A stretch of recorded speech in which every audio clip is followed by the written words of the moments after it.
The Commissioner for Health, Dr. Joe Akabike, says training and retraining of workers is key for improved service delivery. Dr. Akabike stated this at the official opening of a 2-day international certification workshop organized by the Ministry of Health in partnership with some diaspora medical professionals from the United States of America, Enugwu Community Development Union, and Breast Without Spot, held at the Enugwu Civic Center, Njikoka local government area. Declaring the workshop open, Dr. Akabike, represented by the Acting Director, Medical Services in the Ministry, Dr. John Ndibe, described health as one of the critical aspects of the Obiano administration and commended all the relevant stakeholders and health professionals that made the event possible, describing it as a very important initiative. The Health Commissioner, who said the workshop will help garner knowledge that will be key in reducing maternal mortality, urged participants that were drawn from all parts of the state to take training seriously, as the state government and in the Anambra would be expecting the effect of the workshop to be noticed in neonatal and maternal cases in a few months and years to come, and wished them fruitful deliberations.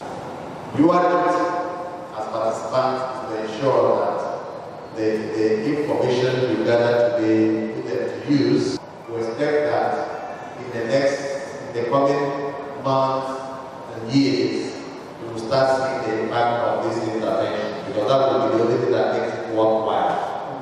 In a lecture, a neonatologist from the United States of America, Dr. Udochukwu Asonye, who dwelt on neonatal resuscitation program and neonatal advanced life support, trained the health workers on the international best practices of handling neonatal and maternal cases to reduce casualties, as according to him, neonatal and maternal mortality rate is still high in Nigeria.